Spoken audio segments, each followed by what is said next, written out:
अरे सब कुम का क्या कोई मतलब है, फालतू है, कुम है, कुम है।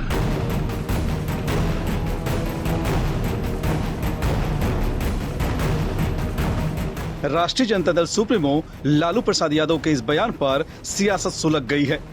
दरअसल नई दिल्ली रेलवे स्टेशन पर भगदड़ में 18 लोगों की मौत पर लालू यादव रेलवे व्यवस्था पर सवाल उठा रहे थे। इस दौरान उन्होंने महाकुंभ को लेकर कुछ ऐसा कह दिया, सियासी गलियारों में जुबानी जंग तेज हो गई। लालू यादव ने पहले क्या कुछ कहा वो सुन लीजिए। बहुत दुखद घटना घटी है, हम सब लोगों को श्रद्धांजलि अर्पित करते हैं। रेलवे का ये गलती है, रेलवे के मैनेजमेंट से लापरवाही की वजह से इतने लोगों की मौत हुई है, मुझे काफी अफसोस है। फेलियर है सर रेलवे का, फेलियर है ना, फेलियर है तब ना सर। जिम्मेवारी रेल मंत्री को लेनी चाहिए, लेना ही चाहिए ना रेल मंत्री को। सर क्या क्या क्या मांग करेंगे कुंभ में सर, जिस तरह से भीड़ बढ़ रही है? अरे सब कुंभ का क्या कोई मतलब है, फालतू है, कुंभ है, कुंभ है। लालू यादव ने भगदड़ की घटना पर रेल मंत्री का इस्तीफा मांगा, लेकिन उन्होंने महाकुंभ को फालतू बताकर बिहार की सियासी गलियारों में हलचल मचा दी। फौरन एनडीए के घटक दलों ने जोरदार पलटवार किया। और लालू जी हर चीज को लेकर राजनीति करने लगते हैं। यह विषय राजनीति का नहीं है। अब लालू जी इतने सीनियर लोग हैं, अब तक उनको यह बात समझ में नहीं आए कि कहाँ राजनीति करनी चाहिए, कहाँ नहीं राजनीति करनी चाहिए। तो यह दुख का विषय है। इसको राजनीति के चश्मे से नहीं उनको देखना चाहिए। रेल मंत्री खुद भी रहे, रेल का क्या नियम कायदा है यह उनको बखूबी मालूम होना चाहिए। घटना हुई है तो घटना के बाद क्यों घटना हुई इसकी जांच होती है हर घटना के बाद, और तब पता चल पाता है कि किसकी लापरवाही हुई, किसके दोष के कारण घटना हुई। तो यह जांच का विषय है, लेकिन घटना दुखद है, इस पर राजनीति नहीं होनी चाहिए। लालू यादव तो ये भी बोल रहे हैं कि उम्र क्या है, सब फालतू बेकार है। लालू जी उम्र के जिस पड़ाव पर हैं, अब उनके मुंह से कुछ निकल जाता होगा इस तरह की बात, वरना करोड़ों लोगों की आस्था का विषय है कुंभ स्नान। करोड़ों लोग ऐसे ही थोड़े जा रहे हैं, कोई लेकर उनको थोड़े जा रहा है, सब लोग स्वेच्छा से जा रहे हैं, आस्था है उनके मन में तब जा रहे हैं। अब लालू जी जो बोल रहे हैं इस बात पर तो संविधान के हिसाब से, कानून के हिसाब से मुकदमा भी दर्ज हो सकता है, क्योंकि किसी भी व्यक्ति को यह इजाजत नहीं है कि वह किसी की आस्था के साथ खिलवाड़ करे। तो लालू जी की जो बात है, उनका जो स्टेटमेंट है, करोड़ों लोगों की आस्था को आहत करने वाला स्टेटमेंट है। जितने लोग हुए दिवंगत उसमें आधा मतलब अधिकतर लोग हैं वो बिहार के हैं। हाँ, निश्चित रूप से बिहार के लोग हैं, इसलिए स्वाभाविक रूप से हम सब लोग मर्माहत हैं। लेकिन आदमी कहीं के हों, यह घटना तो दुखद है, चाहे बिहार के लोग हों या बाहर के लोग हों। मसले पर पूर्व रेल मंत्री का बयान आया है कि लोग फालतू के कुंभ कर रहे हैं, लालू जी का बयान आया है। अब इसके बारे में हम कुछ नहीं कहेंगे, इसके बारे में नहीं कहेंगे। चंदन टीका काहे लगाते हैं वो, पहले तो नहीं करते थे, लेकिन अब तो चंदन टीका लगा के चलते हैं, तो फालतू का है या क्या है वो समझे, और बाकी बात नहीं कहेंगे। लालू प्रसाद यादव जी लाशों पर राजनीति करते हैं, और इस तरह के संवेदना व्यक्त करने का, इस तरह की घटना घटित नहीं हो, लोगों को धैर्य रखने की बात करनी चाहिए। और इस तरह की मानसिकता जो अपने लिए नहीं, अपने पुत्र की राजनीति के लिए, जिसने बिहार को बर्बाद किया, रेल मंत्री रहते उन्होंने रेल को बेच दिया, और ऐसा व्यक्ति का बयान इस तरह का कहीं न कहीं इनकी गंभीरता को नहीं दिखाता। देखिए, लोक आस्था का, हमारे संस्कृति और संस्कार के भावनाओं के साथ खिलवाड़ करने का राजद का हमेशा मानसिकता रहा है।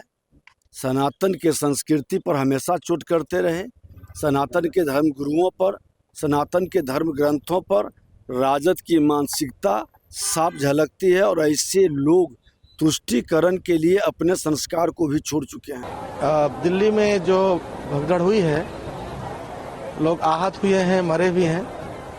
मैं उनकी आत्मा की शांति के लिए इस संगम क्षेत्र से भगवान से प्रार्थना करता हूं, और उनके परिवारों को इस दुख से उबरने की शक्ति दे, ऐसा कामना करता हूं।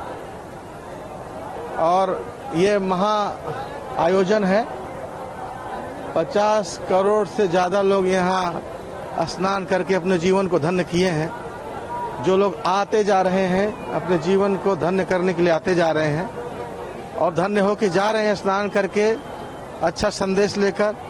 इसी बीच में कोई घटना घट जाती है तो उसमें इस तरह के सोच रखना, नकारा बयान देना, मुझे तरस आता है ऐसे नेताओं पर। भगवान ऐसे लोगों को सद्बुद्धि दे। लालू यादव ने कहा कि कुंभ का कोई मतलब नहीं होता, कुंभ कुछ नहीं। उनके समझ की कमी है और ऐसे लोग समझ भी नहीं सकते कि कुंभ क्या है और उसका आनंद क्या है। ये भक्तों की दुनिया है, उसे भक्त ही जान पाएंगे। राहुल गांधी ने भी कल की घटना को लेकर के बयान दिया, किस तरह से इसको देख रहे हैं और क्या कहिएगा? दुनिया की कोई भी सरकार इतने बड़े आयोजन की व्यवस्था क्या अभी तक करके और सफल हो के दिखा पाई है? हमें सरकार की व्यवस्था का, उत्तर प्रदेश सरकार, उनके मुख्यमंत्री माननीय योगी जी और भारत के प्रधानमंत्री जी को बहुत बहुत जो है साधुवाद और उनकी सराहना होनी चाहिए कि हमारे सरकार ने, हमारे सरकारी तंत्र ने, हमारे नेताओं की दृढ़ इच्छा शक्ति से इतना बड़े महाआयोजन को इतना सफलतम ढंग से समायोजित किया है, संपन्न कराया है और करते जा रहे हैं। वो लोग बधाई के पात्र हैं और इतने बड़े महाआयोजन में यदि कोई घटना दुर्घटना होती है वो दुखद है और उनके लिए हम प्रभु से प्रार्थना ही कर सकते हैं, लेकिन इस पर अनर्गल बयान देना ये बहुत अनुचित है और ऐसा करके ये लोग अपने अज्ञान का परिचय दे रहे हैं। भारत धर्म प्रधान देश है और धार्मिक भावनाओं को, श्रद्धालुओं की भावनाओं को इन्हें समझना चाहिए। मेरा निवेदन है कि लालू जी पूर्व मुख्यमंत्री रहे हैं, वरिष्ठ नेता हैं। एक बार वो कह सकते थे कि मस्जिद जाना, नमाज पढ़ना बेकार का काम है। कह सकते थे मक्का मदीना जाना फजूल का काम है, ये भी तो कह सकते थे। कुंभ पर ही टिप्पणी क्यों, सनातन पे ही टिप्पणी क्यों? दुख इस बात की है कि देश के राजनेता, नेता, कुछ बुद्धिजीवी वर्ग के, तथाकथित बुद्धिजीवी वर्ग के लोग सिर्फ सनातन को ही टारगेट करते हैं और इस प्रकार से टारगेट करते हैं जो कतई बर्दाश्त के लायक नहीं है। ऐसे लोगों के खिलाफ सख्त कार्रवाई होनी चाहिए। आज क्या ये तरीके से बयान दे करके माहौल को खराब, ये शुद्ध रूप से माहौल को बिगाड़ना चाहते हैं। फ्रस्ट्रेट हो चुके हैं मोदी जी के कामों से, योगी जी की कार्यशैली से। जिस प्रकार से विपक्ष का एक नेता ने कहा कि 60 करोड़ से ऊपर वहां श्रद्धालु स्नान कर चुके हैं। जिस देश की संख्या 140 करोड़ हो, 140 करोड़ में 40 करोड़ सेकुलर हो और 100 करोड़ सनातनी हो, उस देश में 60 करोड़ से ऊपर लोग अगर महासंगम का स्नान किया हो तो ये बहुत बड़ी बात है और एक क्रांति है। इस क्रांति से डर के कुछ नेता कुंभ के बारे में टिप्पणी कर रहे हैं, ये दुर्भाग्यपूर्ण है। मैं कहता हूं जनता को कि ऐसे लोगों को संज्ञान में रखो, मौका आने पर इनका जवाब दो।